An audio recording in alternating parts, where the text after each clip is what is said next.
Her daughter-in-law leaned across the dinner table and said it, like a decision had been made without her. "We've all decided you don't live here anymore." Eleanor Grant, retired nurse and homeowner of 32 years, didn't argue. Scott, her only son, didn't look up. He just passed the potatoes like the room wasn't shattering. By morning, the deed was out of the drawer, the lawyer was looped in, and the rent invoice was stamped and mailed. They wanted independence. Now they could pay for it. All right, before we dive into this crazy story, do me a favor. Subscribe and tell us where you're watching from. The smell of rosemary chicken and buttered rolls filled the dining room, but the air itself felt brittle, too quiet for a Sunday evening. Eleanor Grant folded her napkin neatly on her lap, glancing around her own table, the one she'd polished and waxed every month since her husband's funeral 5 years ago. Now Amanda was at the head, carving the roast like she owned the place. "Mom, could you pass the green beans?" Scott asked softly, eyes darting between his wife and his mother. His voice trembled just enough to betray that he knew what was coming. Eleanor slid the bowl across the table, her hands steady. Amanda waited until the clatter of serving spoons faded. Then she cleared her throat, smiling that sharp hostess smile that never reached her eyes. "Well," Amanda began, her tone casual and bright, "we've all talked, and we've decided you don't live here anymore." The words landed like a dropped plate, sudden, loud in their silence. For a second, even the clock on the wall seemed to stop ticking. Eleanor blinked once. She thought she'd misheard. "I beg your pardon?" Amanda set down her knife and folded her manicured hands on the table. "You've done a lot for us, Eleanor. Truly. But it's time for us to have our own space. You know, privacy. Independence." Scott's fork clinked against his plate. He didn't look up. "Amanda?" "No, Scott." Amanda cut him off with that clipped managerial tone she used when she was handling things. "It's better if we're clear. We've been feeling crowded. It's just not working anymore."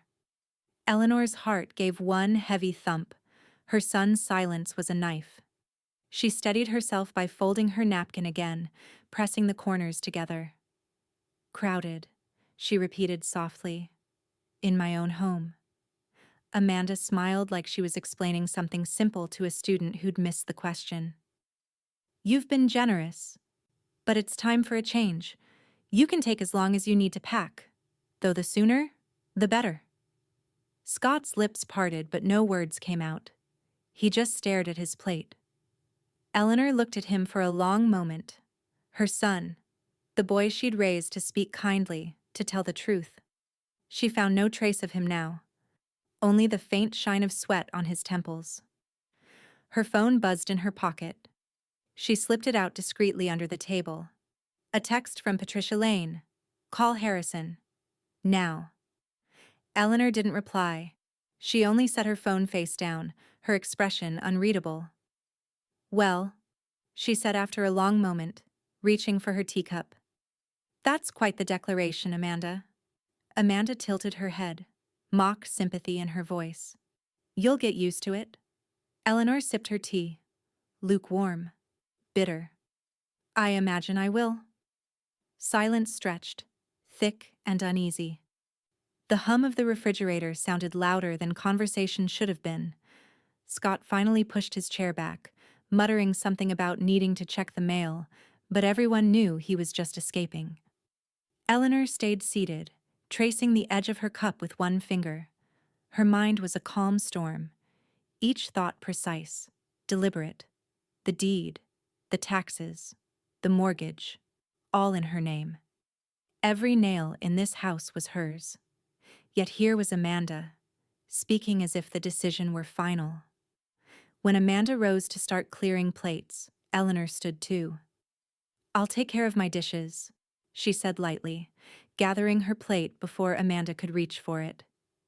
Their hands brushed, and for a moment Amanda's composure flickered. "You don't have to," Amanda began. "I insist." Eleanor's voice was silk over steel. In the kitchen, Eleanor rinsed her plate and placed it gently in the rack. From the other room came Amanda's laughter, too loud, too forced, and the sound of a wine bottle opening. Eleanor dried her hands, reached for her small notepad on the counter, and began jotting a list. Keys, documents, deed, bank, Patricia, Harrison. Each word neat and square. By the time she finished, her pulse had evened out.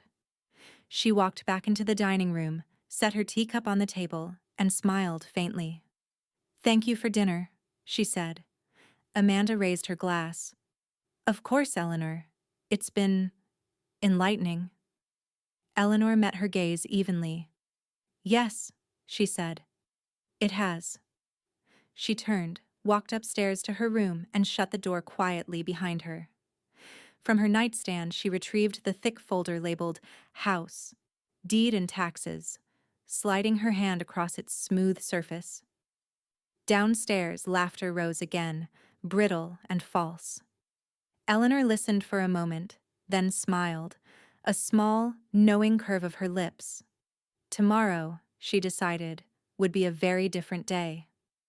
Morning sunlight spilled through the lace curtains of Eleanor's bedroom, painting soft patterns across the quilt her late husband used to pull over her feet on cold nights.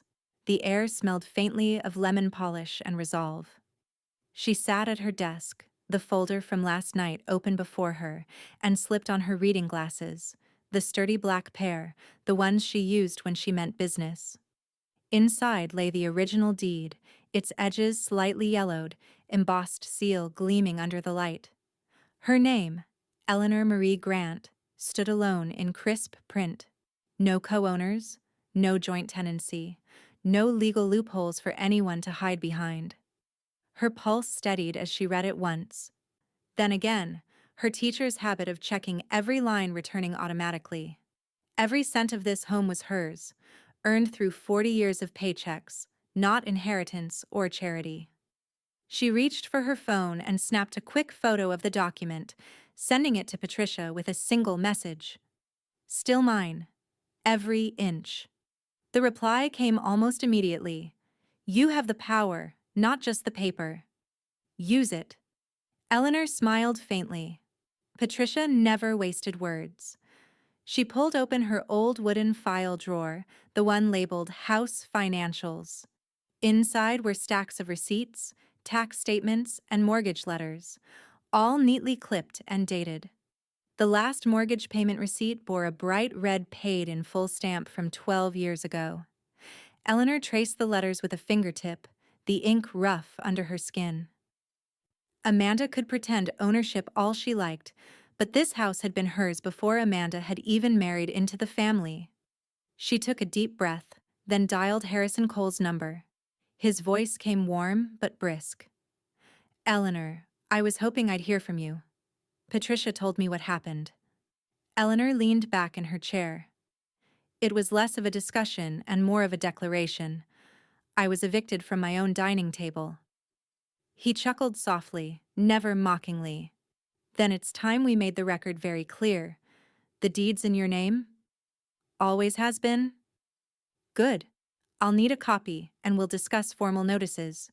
You have every legal right to control occupancy, and if they've contributed to expenses, we'll note that. But it doesn't change ownership." Eleanor hesitated. Scott helped with utilities. Amanda occasionally bought groceries. "I have records." "Perfect. Gather those. We'll frame this cleanly, professional, not emotional. The law's on your side."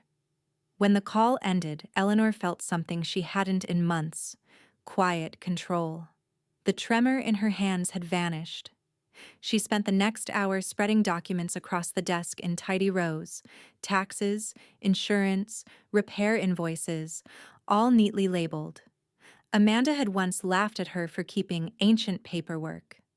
Funny how the same papers could now build a wall Amanda couldn't climb. She worked methodically, making notes in her narrow, looping handwriting.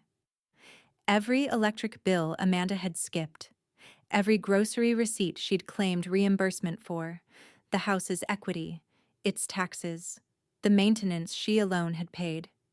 It was a pattern Eleanor saw clearly now, how easily kindness had been mistaken for surrender. By noon, a soft knock sounded at her door. Scott's voice, low and cautious. "Mom, you okay?" Eleanor didn't open it. "Just organizing," she said evenly. "There's coffee downstairs if you want some." A pause, then retreating footsteps. She listened until she heard Amanda's sharper tone in the hall, an irritated whisper, something about control issues. Eleanor smiled faintly. Let them whisper. She slipped the deed and her summary notes into a sealed envelope addressed to Harrison Cole, Esquire, and set it beside her purse. Then she folded a fresh sheet of paper and began drafting the outline of her next steps. Practical, unemotional, precise. 1. Secure documentation. 2. Confirm legal standing. 3. Determine occupancy terms. 4. Prepare notice. Each line a heartbeat. Each word a promise. Her phone buzzed again. Patricia's voice note this time. Low and firm.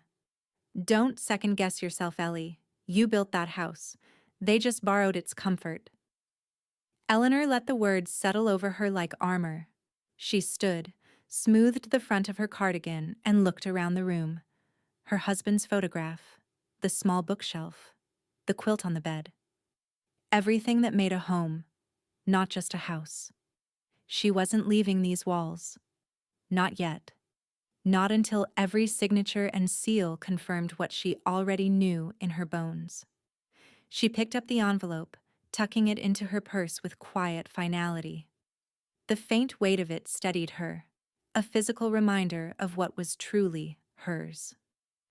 Downstairs, Amanda's laughter rose again, brittle and rehearsed. Eleanor paused halfway down the staircase, listening. The sound no longer stung, it only clarified what came next. "Enjoy it while you can," she murmured under her breath, "because the next dinner won't be yours to serve." By mid-afternoon, the hum of the dishwasher filled the downstairs, masking the sound of Eleanor's quiet footsteps as she moved through the house. She carried a yellow legal pad tucked against her chest and a pen poised like a scalpel. The morning's phone call with Harrison had sharpened her focus. Now, every corner of her home felt like evidence waiting to be catalogued. She began in the living room, Amanda's domain now, judging by the decor. The walls, once adorned with her husband's landscape paintings, were cluttered with Amanda's framed motivational quotes. "Live boldly, own your story, be fearless." The irony wasn't lost on Eleanor. She made a note. Living room, family heirlooms boxed, Amanda's decor. Replace. Her gaze traveled to the mantel where the photo of her and her late husband had been pushed to the far edge to make room for Amanda and Scott's wedding portrait. Eleanor's throat tightened, but she forced herself to breathe evenly. Sentiment would have to wait. Down the hallway, she passed the guest bedroom door, half open, revealing the floral comforter she'd chosen years ago now covered by suitcases. Amanda's parents were visiting again, apparently without notice. She heard the faint chatter of voices and the television tuned to a daytime talk show. Eleanor's jaw set. No one had told her they were coming. Again. She stepped back silently, noting the date on her pad. Unauthorized guests. 4th time in 3 months. Harrison would want specifics. In the kitchen, she found Patricia waiting by the back door. A tote bag slung over her shoulder and an expression that meant business. "You said you needed a witness," she murmured, pulling out her phone. "I'm documenting the condition of everything, just in case." Eleanor allowed herself a small smile. Always the paralegal, even in retirement. "Someone has to keep the record straight," Patricia said. "You ready for the next phase?" Eleanor nodded. "Harrison wants me to draft a preliminary notice and review the trust paperwork. He said to treat this as an occupancy issue, not a family dispute." Patricia clicked her tongue. You're too kind. I'd treat it like a siege. Together they moved from room to room, photographing receipts pinned to the fridge and the list of groceries Amanda had scrawled. Half luxury items Eleanor never used. Patricia muttered, champagne and imported cheese. Not exactly hardship living. Eleanor's pen moved steadily. I paid for all of it. That's what I thought, Patricia said, tapping her phone screen to save another picture. By late afternoon, the legal pad had grown crowded with notes, expenses, repairs, unauthorized guests, furniture replacements. Each page was a testament to how much of her generosity had been taken for granted. Scott drifted into the kitchen as Patricia packed up her bag. He looked like a man walking into a storm he hoped would pass him by. Mom, are you keeping track of things now? His attempt at casual sounded nervous, almost pleading. Eleanor didn't look up from her writing. I'm just organizing the household records, something every homeowner should do. Scott rubbed the back of his neck. Amanda's worried. She said you've been taking pictures? Eleanor finally met his eyes. Documentation protects everyone, Scott. If everything's fair, no one has reason to worry. He hesitated, then nodded weakly and left without another word. Patricia gave a low whistle. If silence were guilt, he'd just confessed. Eleanor closed the folder and tapped it twice on the counter. He's scared of confrontation, always has been, but that doesn't excuse complicity. Patricia studied her friend, her voice softening. You're holding together better than I expected. I'm done holding back, Eleanor replied. As evening settled, the sound of Amanda's laughter floated up from the patio. Her parents, Scott, all gathered around the grill, drinking wine that had been bought with Eleanor's credit card. The smell of seared steak drifted through the open window. Once comforting, now bitter. Eleanor turned away and sat at her desk again, flipping to a clean page. At the top she wrote, Spaces to reclaim. She listed them carefully. 1. Master suite, revert to personal use. 2. Garage storage, off limits to guests. 3. Garden shed, remove Amanda's belongings. 4. Guest room, no unauthorized stays. Each stroke of her pen felt like reclaiming a piece of her dignity. When she finished, she laid the pen down, aligning it perfectly with the page's edge. Her phone buzzed with a new message. Harrison again. Draft the notice tonight if you can. I'll review it in the morning. She read the text twice, then looked toward the window. The laughter outside had risen into a loud, wine-fueled chorus. The people sitting out there didn't yet realize how much their comfort depended on her tolerance, and how quickly that tolerance was evaporating. Eleanor stood, her reflection catching in the windowpane. The last streaks of sunlight cut across her face, carving her expression into something steely and resolute. Let's see how they handle rules for once, she whispered. The printer hummed like a slow heartbeat in the quiet of Eleanor's study. A single sheet of paper slid into the tray, its legal phrasing as clean and sharp as the edge of a blade. Harrison's name and letterhead gave it authority, but the words beneath it, notice of termination of occupancy, carried the real weight. Eleanor read it once more, lips pressed together. Her pulse was steady. She felt no triumph. Only a precise satisfaction, the kind a teacher feels when the answer on the board finally matches what she's known all along. On the other end of the video call, Harrison straightened his tie and peered through his glasses. Everything's in order. Delivery in duplicate, one to each occupant. Certified copies filed at the clerk's office tomorrow. Eleanor nodded. And it's watertight? Tighter than a drum, he said. They can't contest what they don't legally own. Behind him, a stack of law books gleamed under the fluorescent light of his office. He looked like the embodiment of order, exactly what Eleanor needed. I'll have Patricia with me when I hand them the copies, she said, just to keep it official. Good idea, Harrison replied. And Eleanor? Yes? He leaned closer to the camera. Don't let them bait you, they'll try. Just stay steady. She gave a faint smile. I was steady before they ever learned to walk. By late afternoon, Patricia arrived, wearing her trench coat and carrying a manila folder of her own. You ready to rattle some cages? She asked, eyes gleaming. Eleanor smoothed the stack of papers on the kitchen counter, aligning the corners perfectly. No rattling, she said softly. Just structure. Patricia chuckled. Structure with bite, then. Outside, the sky was turning a bruised shade of gray. The household noise had quieted. Amanda and Scott were in the den, the flicker of the television washing across the doorway. Eleanor took a moment to breathe in the stillness, then stepped into the room, her heels tapping once on the hardwood. Amanda turned, remote in hand, the faint annoyance already rising on her face. Oh, Eleanor, we were just relaxing. Do you need something? Eleanor's tone was almost gentle. Just a few minutes of your time. She set 2 crisp envelopes on the coffee table between them. These are for you and Scott. Amanda eyed them warily. What is this? Official notice, Eleanor said. 30 days occupancy, effective immediately. Scott blinked. Wait, what? Amanda gave a short, incredulous laugh. You're joking.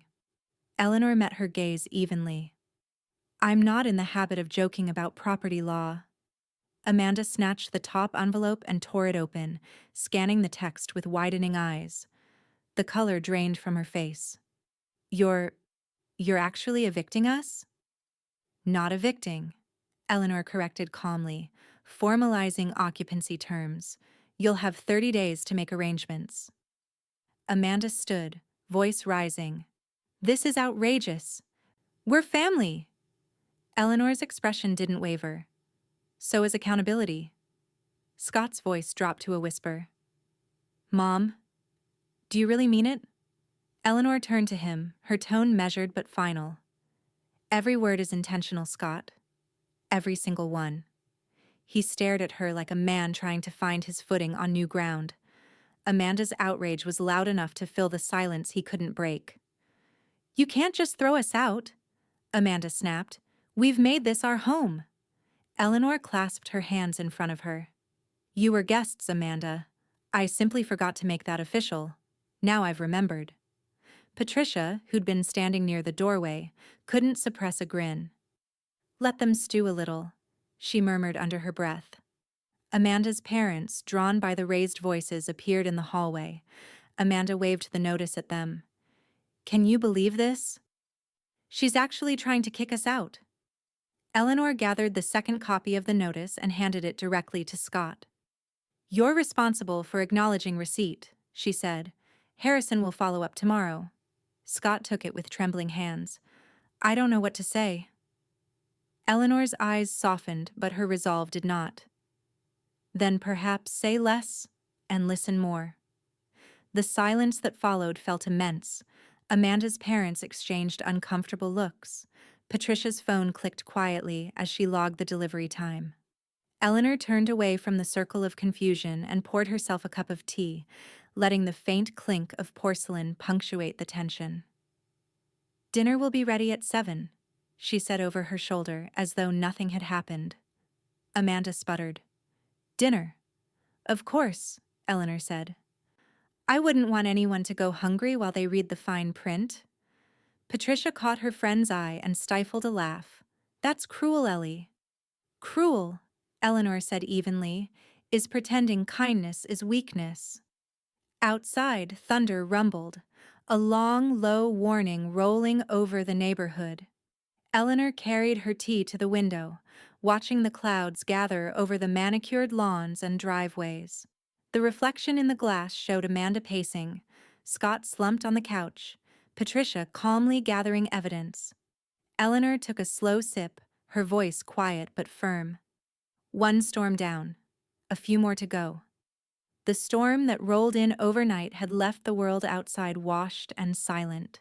Rainwater streaked the kitchen windows, distorting the view of the garden into a watercolor blur. Inside, Eleanor's house smelled faintly of coffee and lemon polish, a strange mix of calm and anticipation. At her desk, she unfolded the property deed once more, the paper smooth beneath her palms. The embossed county seal gleamed under the lamp's golden light.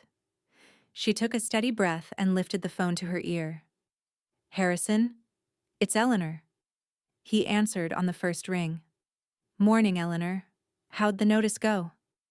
She glanced toward the ceiling where faint footsteps echoed. Amanda moving about upstairs, restless as ever. "Delivered," Eleanor said. "Loudly received, quietly ignored." "That'll change," Harrison replied. "Do you have the deed handy?" "Right in front of me." "Perfect. Keep that secure. That document is your crown jewel. I've double-checked the title search. No joint ownership, no encumbrances. They have zero legal claim." Eleanor smiled faintly. "Then I think it's time they see what they've been pretending not to understand." Harrison paused. "Show it to them. Yes, but don't argue. Let the ink do the talking." She nodded. "Understood." When the call ended, Eleanor slipped the deed into a clear protective sleeve, slid it into a crisp folder, and headed downstairs. Patricia sat at the breakfast table with a mug of coffee, reading the morning paper. "They're still sulking?" Patricia asked without looking up. "Not yet," Eleanor replied. "But they will be." Patricia smirked. "Now you're speaking my language." The moment came after breakfast, when Amanda strutted into the kitchen in her robe, her phone in one hand, and irritation written all over her face. "So," she began, tapping her manicured nails against the counter. "Scott and I talked last night. We're not taking that notice seriously. We both know this is just some dramatic phase you're going through." Eleanor raised an eyebrow. "A phase?" "Yes," Amanda said, her voice rising with performative patience. "You've been tense lately, controlling, and we've been accommodating. But threatening legal action? That's just absurd." Patricia lowered her coffee cup slowly, eyes gleaming with quiet amusement. Eleanor didn't argue. She opened the folder and slid the paper across the counter. "This," she said, "is not a threat. It's ownership."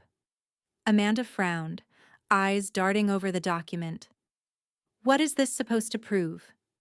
"That the house you claim is yours," Eleanor said evenly, "is mine. Every board, every brick, every inch of the soil beneath your feet." Amanda skimmed the page, lips moving silently over the text. Her expression shifted from irritation to disbelief. "This can't be right," she muttered. "Scott's name isn't even—" "It's not supposed to be," Eleanor interrupted gently. "He's never been on the title. Nor have you." Amanda's hand trembled slightly as she turned the page over, looking for something that wasn't there. Patricia, barely suppressing a laugh, sipped her coffee and whispered, "Now they'll really see it." Scott entered just then, hair still damp from the shower, confusion clouding his face. "What's going on?" Amanda thrust the deed at him. "Tell me this isn't real." Scott scanned it quickly, eyes darting over his mother's name, the signatures, the dates. His shoulders slumped as understanding took hold. It's real," he said quietly. "This is the original document." Amanda spun on him. "You can't be serious. You knew about this?" Scott shook his head. "No. I didn't think—" "No," Eleanor cut in. "You didn't. Either of you." The silence that followed was thick enough to feel. The only sound was the steady tick of the wall clock and the rain tapping against the window pane. Eleanor pulled another envelope from her folder, this one a formal invoice printed on Harrison's letterhead. She placed it neatly beside the deed. "If you're staying through the 30 days, she said, "you'll need to cover fair market rent for the occupied rooms. It's all itemized." Amanda stared at her as if she'd spoken another language. "Rent? You're charging us rent?" Eleanor's voice softened, but it carried iron beneath. For occupancy, yes. It's a standard legal arrangement for non-owners. Amanda's face flushed crimson. This is insane. Patricia rose slowly, sliding her chair back with deliberate calm. It's law, dear. Insanity is pretending you own what you never bought. Amanda glared at her, then at Eleanor, chest rising and falling in shallow, furious breaths. You can't do this, she hissed. You can't just decide everything. Eleanor met her eyes, unflinching. I already did. The law just agrees with me. Scott looked down at the papers, at the two signatures that mattered, his father's and his mother's, both dated decades before Amanda had entered their lives. He swallowed hard. Amanda, he murmured. She's right. There's nothing we can do. Amanda stepped back, stunned, as though the air itself had betrayed her. That's not possible, she whispered. There has to be something. Eleanor gathered her folder, leaving the deed and invoice on the counter. There isn't, she said simply. You'll find that out soon enough. She turned and walked out, Patricia following her toward the porch. Behind them came the sound of Amanda's voice, half anger, half disbelief, as paper rustled violently on the countertop. Patricia leaned close as they stepped outside into the rain. Well, she said, grinning, that went better than I expected. Eleanor's eyes stayed on the gray horizon. That was only the first domino. Lightning flashed distantly, a thin silver crack across the sky. Inside, Amanda's shouting grew louder, frantic, pages scattering like surrender flags. The sound made Eleanor smile faintly. Let's see how she handles the silence after the storm, she murmured. The following morning broke cold and brittle. A sharp wind rattled the window panes, carrying with it the clean smell of rain and the faintest trace of change. Eleanor sat at the breakfast table, her calculator, notebook, and a cup of black coffee arranged with classroom precision. She'd spent most of the night running numbers, square footage, market averages, Richmond zoning data. Each line on her paper was a lesson she knew Amanda would never learn. Fairness had a price, and ignorance had interest. By mid-morning, Harrison's voice came through the speakerphone, smooth and measured. You've got the valuation right, he said. $2,000 for the master suite and shared spaces, $1,200 for the guest room if it's occupied, and utilities apportioned accordingly. The total's justified under current rental ordinances. Eleanor made a small check mark in the margin. So, they owe me $3,200 per month for the duration of their stay? Correct. Certified mail delivery, dated and signed receipt. Harrison confirmed. It's binding, Eleanor, and enforceable. If they fail to pay, you can file for rent recovery. She allowed herself a small, clean satisfaction. Then I'll prepare the invoice today. From across the table, Patricia looked up from her newspaper, one eyebrow raised. You realize you're about to make history in this neighborhood, she said. No one's ever charged rent to their own son before. Eleanor folded the invoice draft neatly in thirds. No one's ever tried to evict their own mother either. The doorbell rang mid-afternoon. Amanda, still in workout clothes, her hair pulled back, irritation already simmering behind her polite facade. Another document? She snapped as she saw the envelope on the counter. Please tell me this isn't more of your lawyer nonsense. Eleanor slid the sealed envelope across the marble surface. Certified delivery. You'll need to sign for it. Amanda blinked. Sign? Verification of receipt? Eleanor said. Harrison insisted. Amanda hesitated before scrawling her signature across the clipboard Patricia held. Her tone dripped sarcasm. What? Are you afraid I'll claim you forged something now? I'm afraid of nothing, Eleanor replied, but I respect procedure. Amanda tore the envelope open, scanning the first page. For a few seconds her expression remained smug, then her brow furrowed. Her voice, when it came, cracked slightly. $3,200? Plus utilities, Eleanor added mildly, turning a page in her notebook. This is ridiculous, Amanda snapped. We can't pay that. That, Eleanor said, still calm, is precisely the point. You wanted independence. Independence costs money. Scott entered the room halfway through the argument, still adjusting his tie. What's going on now? Amanda shoved the paper toward him. Your mother's gone insane, that's what. Look at this. Scott read the invoice, eyes darting over the legal jargon and itemized charges. His jaw tightened. Mom, he said quietly, this is serious. Eleanor looked up at her son, her voice soft but unwavering. It's overdue. Amanda's frustration boiled over. You can't just decide what fair rent is. I didn't, Eleanor said. The market did. She tapped the page with her pen. Harrison verified every figure. Amanda laughed bitterly. Oh, of course he did.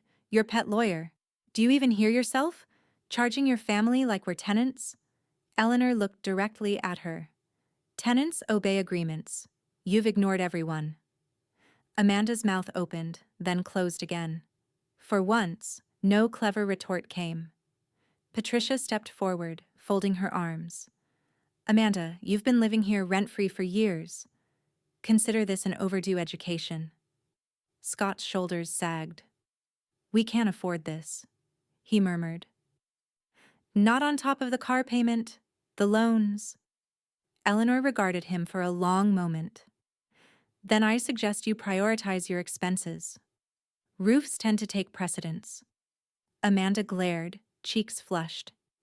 You think this makes you powerful? It just makes you cruel.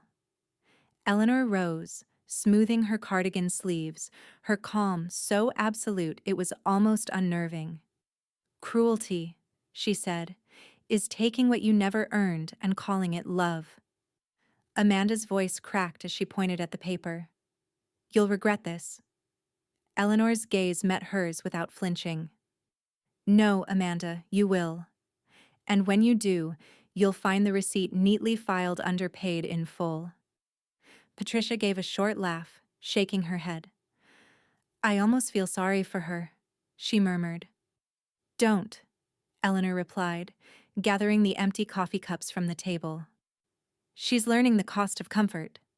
Scott stood there, staring at the papers, the weight of reality pressing into his silence. For years he'd let Amanda make the noise while he stayed neutral, safe. Now neutrality looked a lot like cowardice. He folded the invoice carefully, setting it back on the counter. We'll talk about it tonight, he said finally, though his tone carried no conviction. Eleanor nodded once as though granting permission. Do that. Rent is due on the 1st. Amanda spun toward the door, muttering curses under her breath, the kind she only used when she'd lost control. The sound of her car engine followed seconds later, tires splashing down the wet driveway. When the house settled into quiet again, Patricia exhaled slowly. And that, she said, is what real power looks like. Eleanor poured herself a fresh cup of coffee. The rain had started again, steady, insistent, cleansing. No, she said, watching droplets race down the window pane. That's what fairness looks like. They just never saw it before. Her phone buzzed. A message from Harrison. Invoice logged and enforceable. You're fully protected. Eleanor smiled faintly, slipping her phone into her pocket. The house was peaceful again, the first genuine peace she'd felt in months. But beneath that calm, she could sense the next wave forming, the inevitable backlash of pride meeting law. The next morning dawned brighter, deceptive in its calm. Sunlight spilled through the kitchen windows, landing on the stack of legal folders that had become part of Eleanor's daily decor. She sat at the counter with her planner open, a neat column of tasks written in her small, decisive handwriting. At the top of the list, underlined twice, was one word: bank. By 9 o'clock, Eleanor parked outside the brick-fronted branch of Richmond Federal, the same bank she and her late husband had used since their first mortgage. The lobby smelled faintly of carpet cleaner and polished metal, a sterile kind of security that suited her mood. She was greeted by Sophie Tan, the branch's senior officer, who recognized her immediately. "Good morning, Mrs. Grant," Sophie said warmly. "I got your message. Why don't we head to my office?" Inside, the blinds were half drawn, sunlight slanting across the desk in tidy stripes. Eleanor placed a small folder of documents in front of her. "I need to review and restrict access to all accounts connected to my household. Every one of them." Sophie's polite smile faded into professionalism. "You mentioned family issues?" "Family choices," Eleanor corrected. "My daughter-in-law has been using joint expense accounts for purchases unrelated to household maintenance. I want all cards deactivated except mine." Sophie nodded, fingers already gliding across her keyboard. "That's simple enough.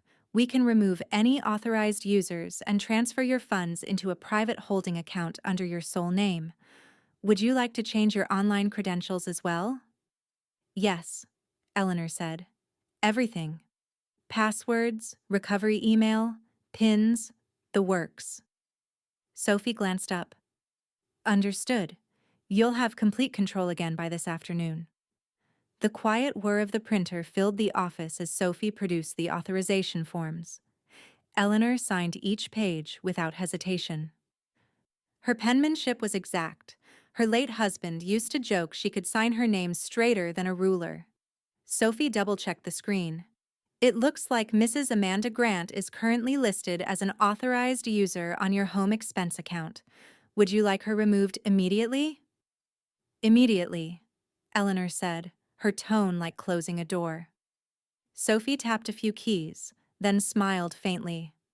"Done. And the transfers?" Eleanor nodded. "Move all balances into my primary savings. Every penny." When she stepped back into the crisp morning air, Eleanor felt lighter, like she'd finally reclaimed something invisible, but vital: the right to decide. She drove home with the radio off, enjoying the silence. By noon, that silence shattered. Amanda's voice echoed through the hallway, sharp and incredulous. "Scott, my card just got declined at the store." Eleanor set down her teacup and waited. Amanda burst into the kitchen, clutching her phone. "Did you close the account? The joint one?" Eleanor looked up, serene. "Not closed. Secured." Amanda's eyes flared. "Secured from me? You can't do that. We've been using that card for years." "For household expenses," Eleanor corrected. "You haven't bought groceries in weeks." Amanda took a step closer, her voice trembling between outrage and disbelief. "This is petty. Do you know how humiliating it is to have a card declined at the register?" Eleanor sipped her tea, unbothered. "Consider it an opportunity to build character." Scott appeared behind Amanda, his tie askew, worry lines deepening across his forehead. "Mom," he began carefully, "I think she's just realizing boundaries exist," Eleanor interrupted. Amanda turned to Scott, waving her phone. "Tell her she can't just cut us off." Scott hesitated, glancing at the papers still stacked neatly on the counter: the invoice, the deed, the notice. Then he exhaled, shoulders slumping. "Amanda," he said quietly, "I think she's serious." Amanda stared at him like he'd betrayed her, then turned on Eleanor again. "This isn't over." Eleanor's tone was mild, almost kind. "No, dear. It's just beginning." Amanda stormed out, the door slamming hard enough to rattle the dishes in the cupboard. Patricia entered from the side door moments later, holding 2 cups from the cafe down the street. "I heard a storm brewing. Figured I'd bring reinforcements." Eleanor accepted the cup gratefully. "She's learning about fiscal consequences today." Patricia chuckled, settling at the table. "Ah, the great American education. Nothing teaches faster than a declined card." They sat quietly for a moment, the kind of companionable silence that only old friends shared. The clock ticked softly, steady, and sure. Eleanor opened her laptop, logging into her accounts. The new credentials worked perfectly. Each transaction was clear, each balance secure. She clicked through line by line, ensuring every cent was accounted for. For the first time in years, no unauthorized purchases cluttered the history, no boutique decor charges, no overpriced restaurant tabs. Patricia watched her work. Feels good, doesn't it? Eleanor nodded. Like locking the front door after years of leaving it open. Patricia smiled. And you, my dear, just change the locks. Outside, Amanda's car screeched out of the driveway. The sound faded quickly, leaving the house in utter stillness. Eleanor closed her laptop and reached for her tea again, her reflection calm in the glossy surface of the cup. She'll try something next, she said softly. People like Amanda don't lose quietly. Patricia tilted her head. Then you'd better stay 2 moves ahead. Eleanor's lips curved in a faint, knowing smile. I already am. She tapped the folder labeled Bank Statements, secured, slid it into the cabinet, and turned the key in the lock. Outside, the wind picked up again, brushing against the windows like a warning, or perhaps a reminder. By Friday evening, the house smelled of garlic, roasted vegetables, and something faintly performative. Amanda had gone all out.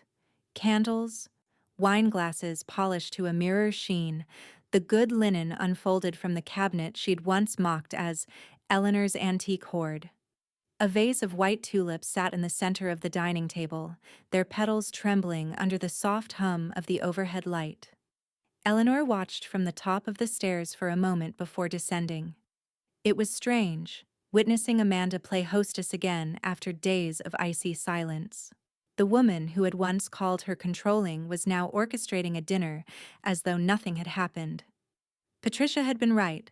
People like Amanda didn't lose quietly. They performed. Eleanor. Amanda's tone was sugar and static as she turned from the kitchen. We're having a little dinner to clear the air. Scott thought it would be nice to reset things. Scott, standing behind her, gave a faint, helpless shrug, his eyes silently pleading for peace. Eleanor smiled politely. How thoughtful, she said. I hope you didn't go to any trouble. Amanda's laugh was thin and bright. Just something simple. You know how I hate tension in the house. Yes, Eleanor murmured. I do know that. They took their seats. Amanda at the head, of course, while Scott poured wine. Patricia hadn't been invited, which suited Eleanor just fine. Some lessons were best taught without witnesses. The table gleamed under the warm light, everything in its perfect place except for the quiet undercurrent of hostility that hung in the air. Amanda lifted her glass. To family? She said, forcing a smile. Eleanor raised her own, the stem steady between her fingers. To accountability, she said softly. Amanda blinked, confused, then laughed as if she'd misheard. Dinner passed with an uneasy rhythm. Amanda chatted about new design ideas for the living room. Ideas Eleanor noted involved removing yet more of her husband's things. Scott stayed mostly quiet, nodding when prompted. Eleanor listened, her responses calm, her gaze level. She didn't need to argue anymore. The paperwork now spoke louder than words ever could. When dessert was cleared, Eleanor set down her napkin and reached into her leather folio resting by her chair. Before we finish, she said, her tone measured, there's one last piece of business I'd like to address. Amanda's smile froze. Business? Eleanor withdrew an envelope and placed it in the center of the table. The weight of it landed with a quiet finality. What is this? Amanda asked, the edge of wariness creeping into her voice. Your final rental invoice, Eleanor said simply, itemized, verified, due in 7 days. Amanda's fork slipped from her hand, clattering against the china. You can't be serious, she breathed. You're doing this here? Over dinner? Better here than in court, Eleanor replied. Scott rubbed his temples. Mom, please, not tonight. Eleanor met his eyes. It's already tonight, Scott. The clock doesn't stop because you're uncomfortable. Amanda pushed back her chair, the wood scraping against the floor. You're unbelievable. You're... Eleanor interrupted, her voice quiet but cutting through the air like the edge of glass. Consistent.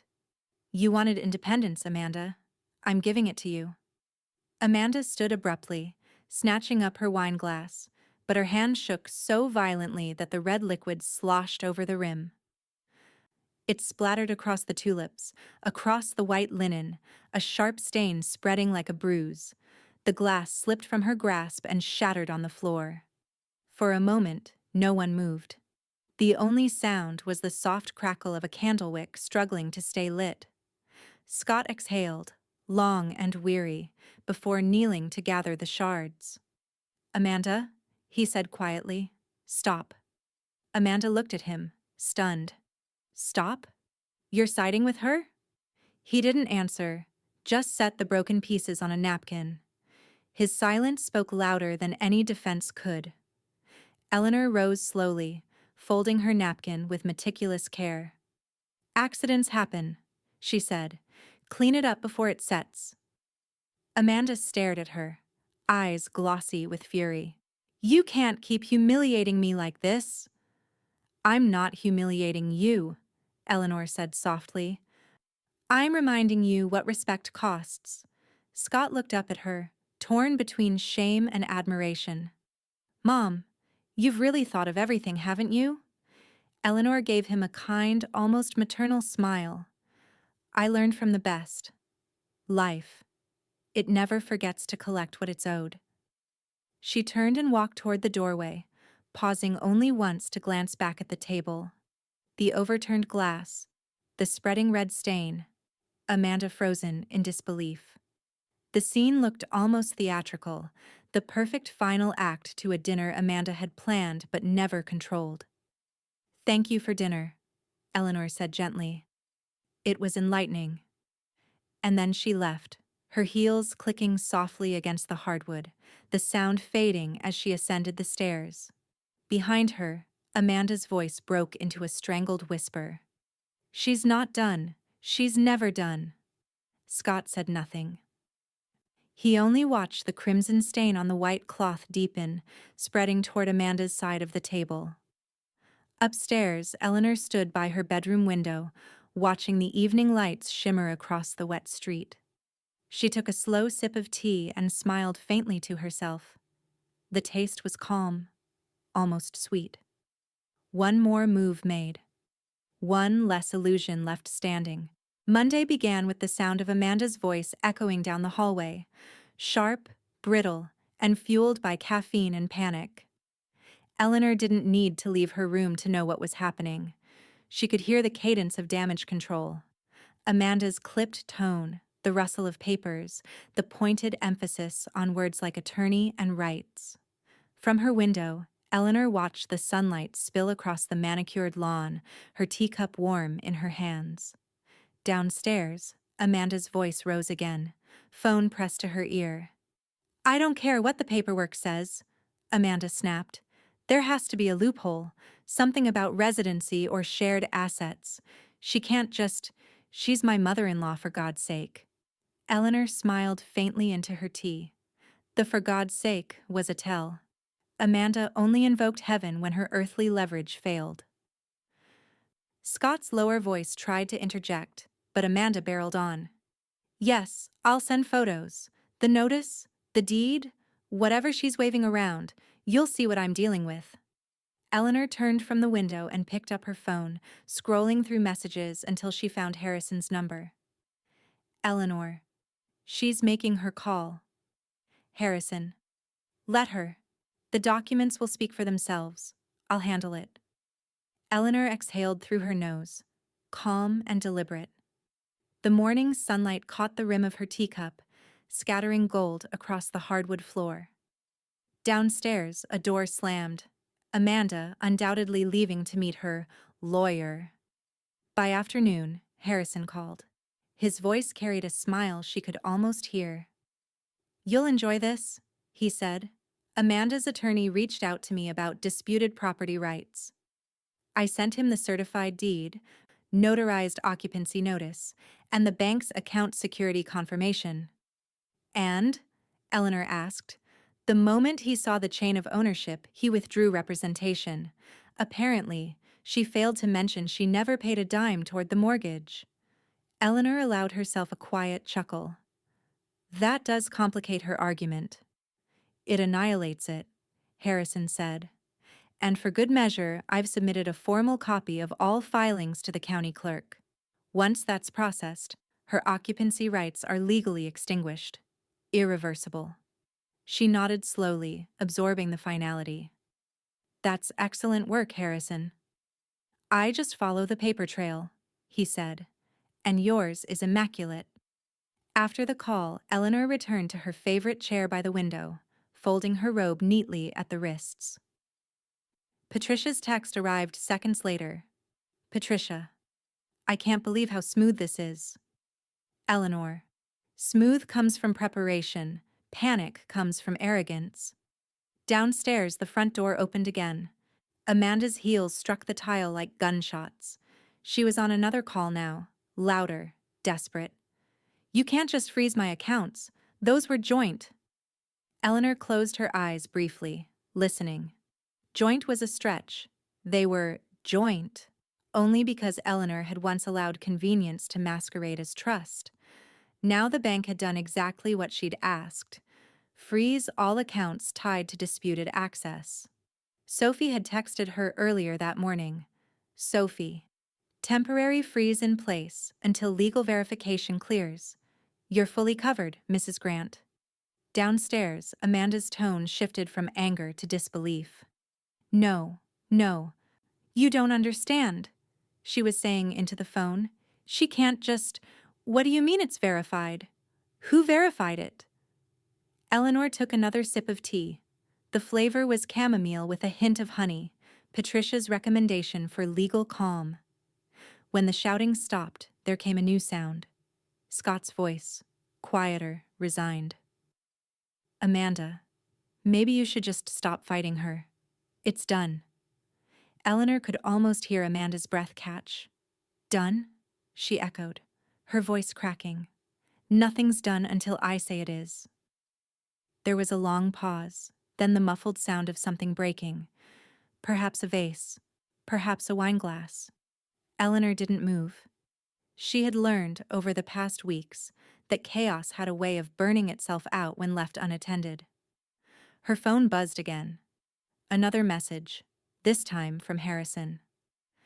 "Harrison, clerk just confirmed receipt." Eleanor, "Meaning?" Harrison, "Meaning everything's recorded and irreversible. You own it outright, in perpetuity. Even she can't contest it now." Eleanor set her cup down slowly, savoring the stillness. The house felt heavier, quieter, like it had finally chosen sides. Outside, a delivery truck rumbled down the street, and a breeze stirred the curtains. The air carried the faint scent of rain, the promise of cleansing. Amanda appeared in the doorway of the living room a few minutes later, her hair disheveled, her eyes rimmed with red. "You think you've won," she said, her voice brittle. Eleanor looked up from her chair. "No," she said softly, "I've simply stopped losing." Amanda's mouth opened as if to respond, but no words came. She turned on her heel and disappeared into the kitchen. A door shut hard. Upstairs, Eleanor leaned back in her chair, the corner of her lips curving faintly. The legal storm had passed exactly as she'd expected: swift, decisive, and devastatingly one-sided. Her phone buzzed again. Patricia, as always, with impeccable timing. "Patricia, dinner at mine tomorrow? I'll bring the good bourbon." Eleanor, "Make it 2 glasses." I think the house just exhaled. She set the phone aside, gazing out the window as the sky darkened into evening. Somewhere below, the faint sound of Amanda's crying drifted through the vents, a soft, broken thing that no longer reached Eleanor's heart. She lifted her tea once more, the steam curling gently toward the ceiling. The taste this time was sweeter. Final, somehow. Peace, she whispered to no one in particular. I almost forgot how it sounds. By late Wednesday morning, the house had taken on a strange stillness, neither tense nor triumphant, just cleanly quiet. The scent of brewed tea and fresh scones filled the kitchen, sunlight spilling through the window and glinting off the polished counter.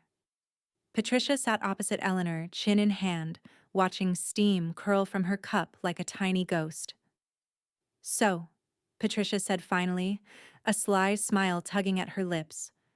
Does it feel as good as I think it does? Eleanor stirred her tea with deliberate slowness. It feels appropriate. Patricia laughed. Appropriate. God, you make revenge sound like paperwork. Eleanor's smile deepened. That's exactly what it is. Filed, notarized, and properly archived. They both chuckled softly, the sound blending into the low hum of the refrigerator and the ticking of the wall clock. The chaos had passed, leaving behind a kind of calm that was neither empty nor lonely, just earned. On the counter lay a new stack of documents. This time, not legal threats, but donations.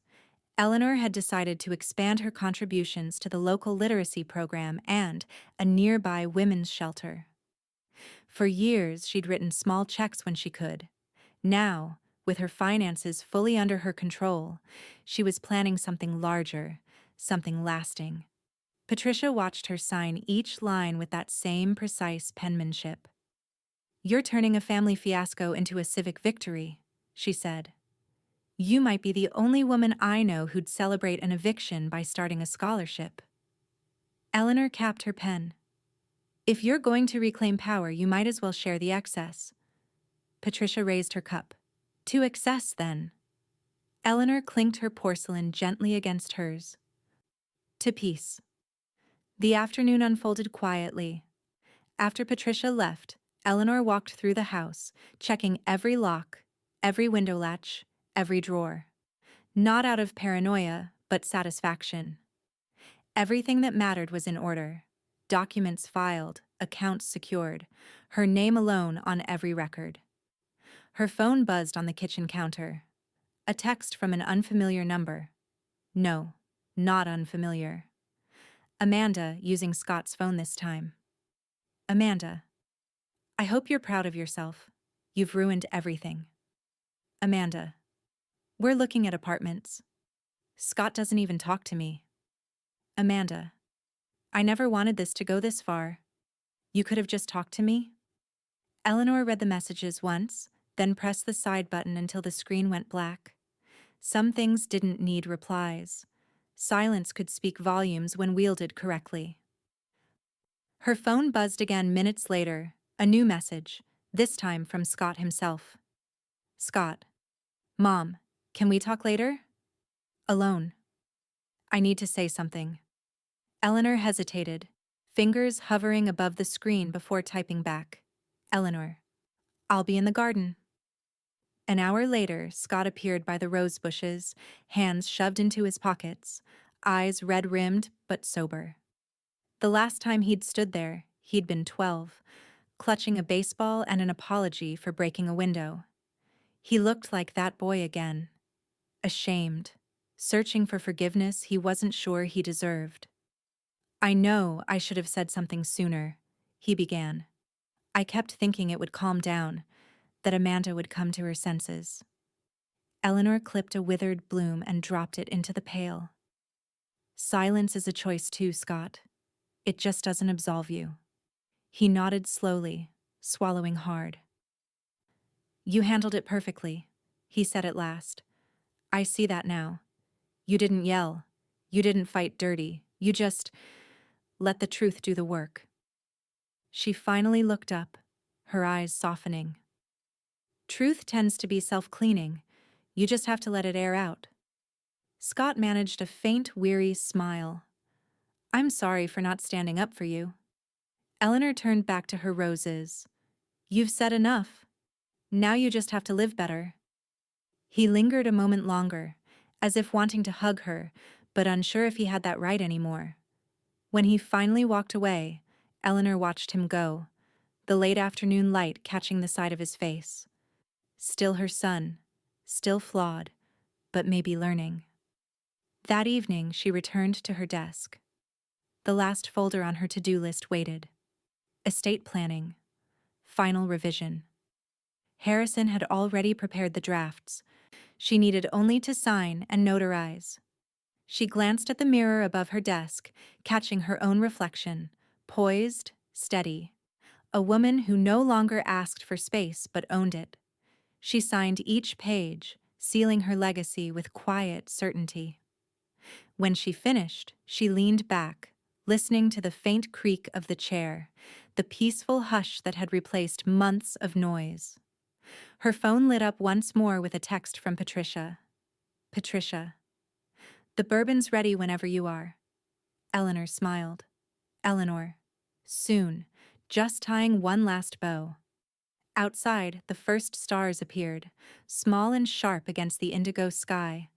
The house glowed warmly from within, hers again, entirely. But as she set the signed estate folder aside, she paused at one final document, Amanda's rent invoice, still unpaid. She tapped her pen thoughtfully against the paper. There would be one more letter to send, and she knew exactly how it would end. The moving truck arrived at dawn, a quiet diesel hum that broke the morning stillness. Its white sides reflected the pale light, the kind that makes everything look cleaner than it is. Eleanor stood in the doorway in her soft gray sweater, coffee steaming in one hand, clipboard in the other. Patricia, already armed with a list and a sharp tongue, supervised the crew like a foreman in pearls. Only what's on the list, Patricia called as two men carried boxes down the stairs. Label everything Grant, private. Anything not marked goes nowhere. Eleanor gave her friend a grateful glance. You should have gone into logistics. Patricia smirked. Too much paperwork. I prefer orchestrating exits. The two women shared a small smile, a knowing one. For weeks, Eleanor had been quietly preparing this moment. The condo she'd purchased across town, 2 bedrooms, a small balcony overlooking Bird Park, was ready and waiting. It wasn't a retreat. It was a transition, one she'd made on her own terms. Upstairs, Eleanor packed the last of her jewelry, her husband's pocket watch, and a single silver frame containing their wedding photo. She paused before closing the box, fingers resting on the glass. You'd have liked the way it turned out, she murmured, and then sealed the lid with steady hands. Downstairs, Amanda's voice sliced through the air. What is all this? Moving trucks? Boxes? You could have warned us. Eleanor descended the stairs slowly, calm as always. I didn't think a courtesy notice was required, she said. This is my home, my belongings. Amanda stood barefoot on the hardwood, one hand on her hip, hair unbrushed, indignation doing all the dressing up. You're just... what? Leaving?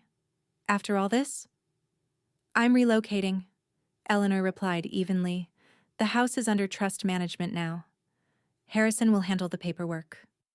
Amanda blinked, thrown off balance by the phrasing. Trust management? What does that even mean? Patricia stepped in before Eleanor could answer. It means it's out of your hands, sweetheart. Amanda shot her a glare sharp enough to cut glass. You think this is funny? Not funny, Patricia said. Just final. One of the movers passed by carrying a box labeled Private Documents. Amanda's eyes tracked it nervously. You're taking everything. Everything that's mine, Eleanor corrected. You'll find the cupboards adequately stocked, and the furniture, of course, stays with the house. Consider it a courtesy. Scott appeared at the edge of the hall, dressed in a simple gray t-shirt, his hair still damp. Do you need help loading the rest? He asked quietly. Amanda spun toward him. Scott, You can't just. He cut her off gently, but firmly. Amanda, she's made up her mind. Let her do it. Eleanor met his gaze and gave a small nod, gratitude without words. Together, they carried the last of the boxes from the study, the sound of their footsteps slow and deliberate, like punctuation marks in a sentence neither dared to say aloud. Outside, the morning had warmed, sunlight turning the driveway into streaks of gold. Patricia stood by the moving truck, clipboard in hand, counting each box as it went in. I swear you're smoother than a CIA extraction, she muttered. Eleanor smiled faintly. Preparation prevents chaos. Chaos is already packed and labeled, Patricia replied. I put Amanda's name on it. Eleanor laughed. Quiet. Genuine. It startled her how light the sound felt in her own mouth. Amanda stood in the doorway, arms crossed, watching as the truck filled. You're abandoning your family, she said coldly. Eleanor turned to her, her tone calm but piercing. Family is what you build, Amanda, not what you conquer. Amanda looked away first. Scott took the final box from Eleanor's hands, the one marked personal, safe items. He set it gently inside the truck, then turned back to her. I'll make sure they close the back securely, he said. Thank you, Eleanor said, and she meant it. When the last door clanged shut, Patricia checked her watch. 11:45, not bad. You're officially moved. Darling. Eleanor took one last look at the house. Sunlight streamed through the living room windows, illuminating the tulip vase Amanda had refilled that morning. The same tulips that had been stained with wine days ago, white again now, as if nothing had happened. But Eleanor knew better. Some stains didn't show on the surface. She turned to Patricia. Let's go. As they walked toward the car, Amanda called after her. You'll regret leaving, you know. You can't undo family. Eleanor paused at the car door, her hand on the handle, and looked back with quiet grace. I'm not undoing family, she said. I'm restoring balance. Scott stood behind Amanda, silent. His eyes met his mother's briefly, and for the first time, there was no confusion in them, just understanding. Patricia started the car. Where to first? Condo or celebration lunch? Condo, Eleanor said. I want to see it in daylight. The car pulled away slowly, the sound of gravel crunching beneath the tires. In the rearview mirror, the house grew smaller, framed by morning light and the figure of Amanda shrinking on the porch, arms folded, powerless. Patricia glanced over. You're quiet. Eleanor smiled softly, watching the road ahead. Quiet isn't empty. It's earned. The city skyline appeared on the horizon, glinting in the sunlight, new, untarnished, waiting. She leaned back in her seat, the hum of the car blending with her thoughts. Funny, she said. For the first time in years, it feels like I'm moving towards something instead of away from it. The signing room smelled faintly of ink, oak polish, and finality. The long mahogany table gleamed under the afternoon light filtering through the blinds, and Eleanor sat at its head, poised and unhurried. In front of her lay a small stack of documents, each one crisp, embossed, and waiting for her signature. The trust transfer, the final deed assignment, and the fund authorizations. Everything she had built toward, page by page, boundary by boundary. Harrison adjusted his glasses as he slid the first folder toward her. Once you sign these, the property transfers into the Eleanor Grant Living Trust. It means the house is no longer held personally. It's legally and permanently under your direction. Eleanor's pen hovered briefly over the line. She could almost hear Amanda's voice echoing in her memory, sharp, incredulous, still insisting she couldn't be moved. You'll regret leaving. You can't undo family. The words had lost their teeth. The pen touched paper. Her signature flowed smoothly, unwavering, the final punctuation on months of quiet battle. There, Harrison said softly. That's the one that ends it. Eleanor looked up at him. Not ends, clarifies. He smiled. Either way, it's airtight. Not even a clever attorney with a magnifying glass could pry open a clause here. Patricia, sitting nearby, let out a satisfied hum. I've had martinis less cleanly executed than that. Harrison flipped to the next set of documents. Now, the charitable accounts. The allocations for the literacy program and the shelter are ready to process. You'll retain oversight, but the trusts will disperse automatically each quarter. Eleanor reviewed each line, her teacher's eye scanning for precision. Perfect, she said finally, initialing the margin. I want it automated. No loopholes, no reversals. Done, Harrison confirmed. Within 72 hours, all records will be logged with the county and the trust registrar. Patricia raised her teacup in mock salute. Well, darling, I'd say you've officially rewritten the definition of closure. Eleanor allowed herself a small laugh. Closure is overrated. Accountability is far more satisfying. The last document was the notice of completion, a simple form that, when filed, would trigger automatic notification to all relevant parties. Harrison slid it forward gently. Amanda and Scott will receive copies once the clerk finalizes the entry. They'll see that everything is sealed. No right to contest. No claim to property or proceeds. Eleanor signed without hesitation. Good. It'll save them the trouble of trying. Harrison gathered the papers, aligning the edges precisely. You've built an unassailable fortress, Mrs. Grant. They can live in it, but they'll never own a brick of it. Patricia laughed outright. I'll drink to that. She pulled a small flask from her purse and poured a splash of amber liquid into her tea.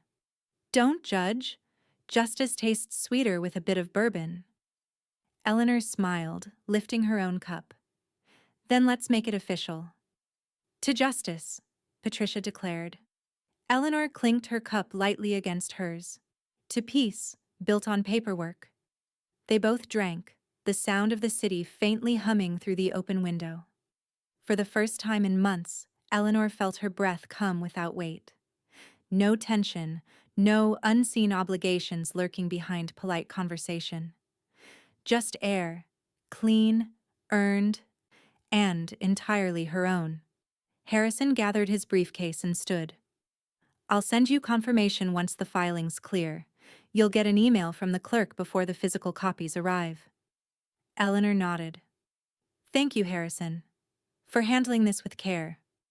He gave her a warm smile. I didn't just handle it, Eleanor. I enjoyed it. Watching a woman take back what's hers, legally and elegantly. It's rare these days. When he left, the room settled into a comfortable quiet. Patricia leaned back, swirling what was left of her bourbon tea concoction. You know, she said, I almost wish Amanda could see this room. The calm, the light, the satisfaction. Eleanor smiled faintly. Oh, she will, in her inbox. Patricia chuckled. You are ruthless. No, Eleanor said softly, I'm thorough. The two women sat in silence for a long moment, the late sunlight deepening to gold across the polished wood. When Eleanor finally rose, she walked to the window and looked out over the downtown skyline, new buildings, clean lines, untouched by history. It felt like standing on the edge of her own rebirth. Her phone buzzed on the table. One new notification from Harrison's office. Subject, confirmation. County clerk filing, complete status. Irreversible record logged. Eleanor read it once, twice, and let out a long, quiet breath. The kind that starts deep in the bones and doesn't stop until it reaches freedom. Behind her, Patricia raised her empty cup and said, To the end of the beginning. Eleanor turned, her eyes bright with something between triumph and release. To the life they thought I'd forgotten to live. She closed the file folder with one gentle click, the sound small, final, and powerful. Outside, the sun slipped behind the skyline, casting the office in soft amber light. For the first time since her husband's passing, Eleanor felt the world settle into perfect alignment. Then her phone vibrated again. Another message. Not from Harrison this time, but from an unknown number. Unknown. You may own the house, Eleanor, but you'll never own peace. She read it twice, lips pressing together, not in fear, but recognition. Amanda's last gasp, she thought, the echo of a woman who hadn't yet learned the difference between noise and power. Eleanor set the phone face down on the table, her expression calm. They still think they deserve closure, she murmured. But closure isn't given. It's taken. 2 weeks later, Eleanor's phone chimed with a notification that pulled her from her morning crossword. The message came from the Richmond Literacy Alliance, the charity she'd quietly supported for years. Richmond Literacy Alliance. Congratulations, Mrs. Grant. Your endowment has been selected as our feature donor spotlight for the month. We're so grateful for your generosity and leadership. Attached was a photo, a smiling group of students standing in front of the community center's new reading room. A small brass plaque gleamed just above the door. The Eleanor M. Grant Learning Space, a gift of renewal. Eleanor set down her tea, her lips curving upward, not in vanity but in something purer. Recognition that her energy had finally been redirected somewhere it belonged. For months, her world had revolved around defense. Now, it pulsed with creation. Patricia arrived that afternoon, sunglasses perched dramatically in her hair. "You're famous," she declared, waving her phone. "You're all over the community newsletter. Half the ladies at my bridge club are calling you Saint Eleanor of Richmond." Eleanor laughed, shaking her head. "That's too generous. Saints don't usually enjoy legal victories." "True," Patricia said, dropping her purse onto the sofa. "But they do enjoy justice. Besides, you didn't just protect yourself. You built something from the wreckage. That's leadership." Eleanor smiled faintly. "You make it sound deliberate." "It was deliberate," Patricia countered. "You did more than win. You led." They shared tea at the condo's small balcony table overlooking the park. Below, the soft hum of weekend life filled the air. Children laughing, a dog chasing its tail, distant church bells marking the hour. For the first time in years, Eleanor didn't feel like a spectator. She belonged to the world again, not just the walls of a house.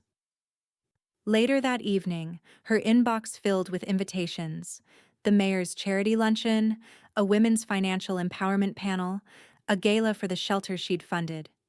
Each message was written in the same admiring tone, decisive, resilient, inspiring. Eleanor scrolled through them slowly, her expression thoughtful.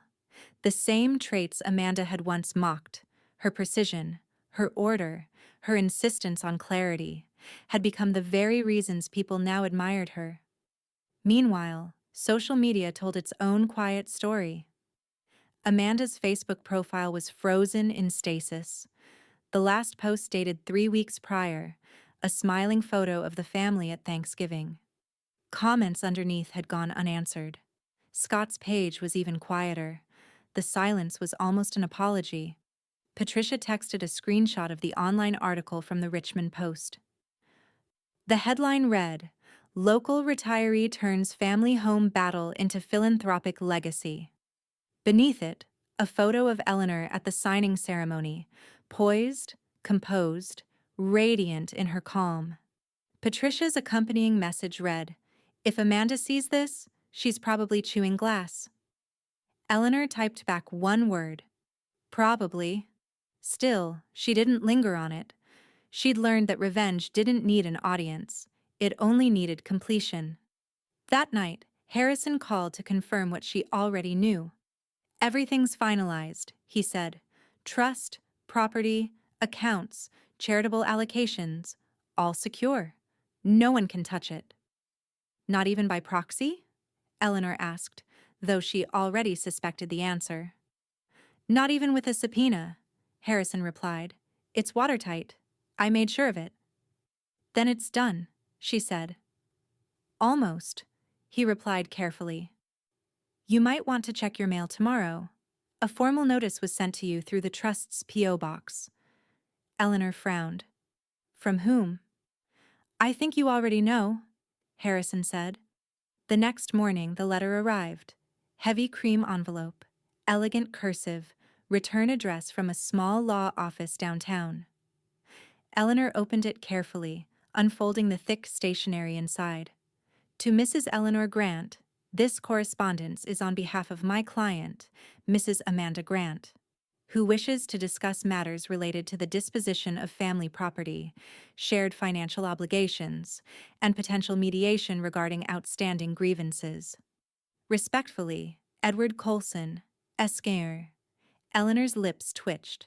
Not a smile, not quite. It was the expression of someone who'd been expecting one last desperate reach.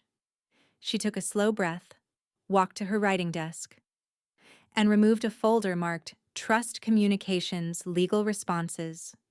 Inside was a single pre-drafted letter, signed by Harrison and notarized.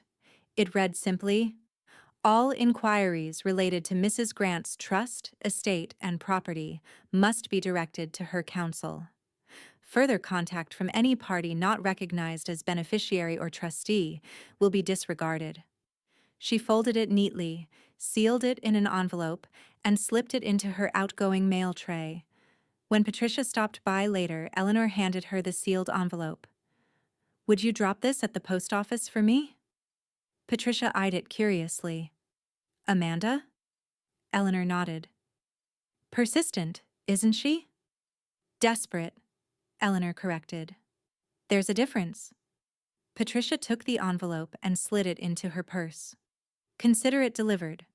That evening, Eleanor poured herself a glass of white wine and sat by the window as the last of the daylight faded over the city. She'd once imagined peace as a kind of silence, but now she understood. It was sound too. The low hum of life continuing, doors closing and windows opening. Her phone buzzed. Another text from Harrison. Letter returned, unopened. I handled it. You're free of this, Eleanor. Permanently. She set the phone down, heart steady. Outside, the first stars appeared again, bright and sharp against the indigo sky, just as they had on the night she'd signed her freedom into law. Patricia called minutes later, voice filled with the satisfaction only true friends share. It's official, Ellie. The whole city's talking about you. But me? I'm just proud. Eleanor smiled softly. You always said I'd outlast the noise. You didn't just outlast it, Patricia said. You turned it into music. Eleanor gazed out at the glittering skyline, the city pulsing with quiet life. Then maybe, she said, voice calm and certain, it's time to dance. The auditorium lights dimmed slightly as Eleanor stepped onto the stage, the low murmur of the crowd softening into expectant silence. The banner behind her read, Women and Wealth, Building Independence Beyond Circumstance. She wore a simple navy suit, elegant, unpretentious, and a silver brooch shaped like a quill on her lapel. Harrison had suggested it. He'd said it suited a woman who rewrote her own story. As she reached the podium, the applause began, not thunderous, but steady and warm. Patricia sat in the front row, her grin just visible under the brim of her wide-brimmed hat, mouthing the words, You've got this. Eleanor adjusted the microphone. Good evening, she began, her voice calm but carrying through the hall. When I retired from teaching, I thought my lessons were behind me, but life, as it often does, had one more unit to cover, on ownership, dignity, and the cost of silence. A ripple of quiet laughter moved through the audience. She continued, each word deliberate. I'm not here to tell you how to fight your battles, only to remind you that financial awareness isn't power, it's protection. And protection? She paused, glancing at the attentive faces before her. Is love. For yourself, for those who depend on you, and for the legacy you'll leave behind. A few heads nodded. Someone scribbled notes. I learned, she said, that it's not enough to trust people's hearts. You must also trust the paperwork. That line drew laughter and applause, but she didn't smile right away. Her gaze softened as she added, because one day, that paperwork may have to stand in for your voice.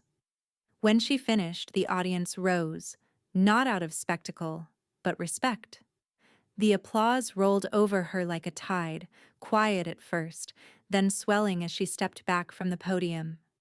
Patricia wiped her eyes, pretending to fix her mascara. Afterward, the event organizer approached. Mrs. Grant, the local papers already requested an interview. Would you consider speaking at our spring conference? Eleanor nodded graciously. If it helps one woman claim her footing, then yes. By the next morning, her words were circulating online. The Richmond Post published an article titled, Eleanor Grant's Lesson in Self-Respect: How One Woman Turned Boundaries into a Blueprint. The piece quoted her speech verbatim. It's not about vengeance, it's about remembering who you were before someone told you to shrink. The article spread quickly, shared by local women's groups, business pages, even the city council's social media account. The comment section filled with praise. Inspirational, grounded, courage personified. But not all the noise was kind. That afternoon, Patricia sent a screenshot to Eleanor.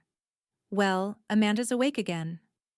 On a community Facebook thread, Amanda had posted a long paragraph claiming certain people were exploiting family drama for publicity, calling it performative empowerment. By evening, the post was gone, flagged for defamation and removed by moderators. Patricia texted a laughing emoji. Patricia. They finally found a use for the report button. Eleanor replied simply, Eleanor. Let her tire herself out. Some storms die of exhaustion. Later that week, she met Harrison and Patricia for dinner at a quiet bistro near the river. The mood was light, almost celebratory.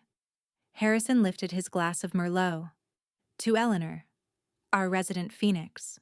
Patricia added, to paperwork and persistence. Eleanor clinked glasses with them both.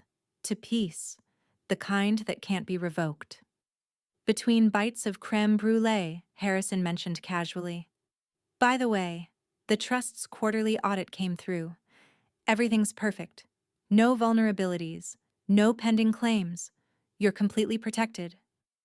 Patricia leaned back with a sigh of satisfaction. So it's official? You're untouchable. Eleanor smiled, setting down her spoon. Not untouchable.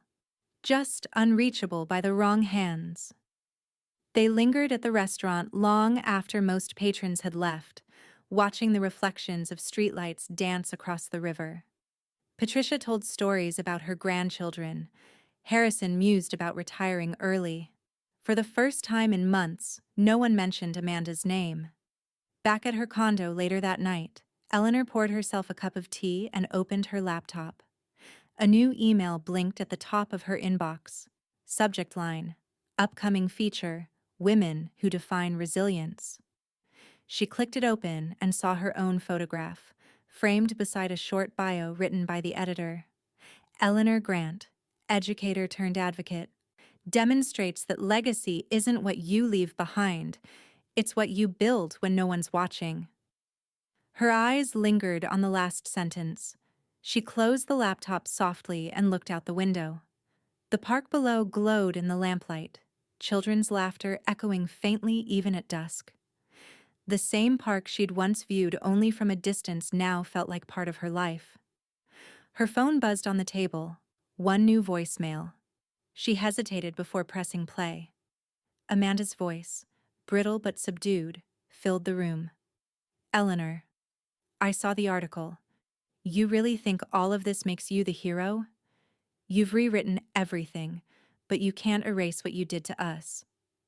The line crackled, then silence. No goodbye. Eleanor set the phone down gently. a trace of empathy flickering before it faded into composure. "No, Amanda," she said quietly. "I didn't erase it. I just stopped letting it define me." Outside, the night deepened, stars threading across the sky like silver stitches closing an old wound. She sipped her tea, calm and whole. Then her computer chimed again. A new message from the Richmond Foundation. Subject: endowment approval. Legacy fund launch. Date confirmed. Her own signature appeared at the bottom of the attached document, confirming the creation of the Eleanor M. Grant Women's Financial Empowerment Fund. Eleanor smiled, the corners of her eyes softening.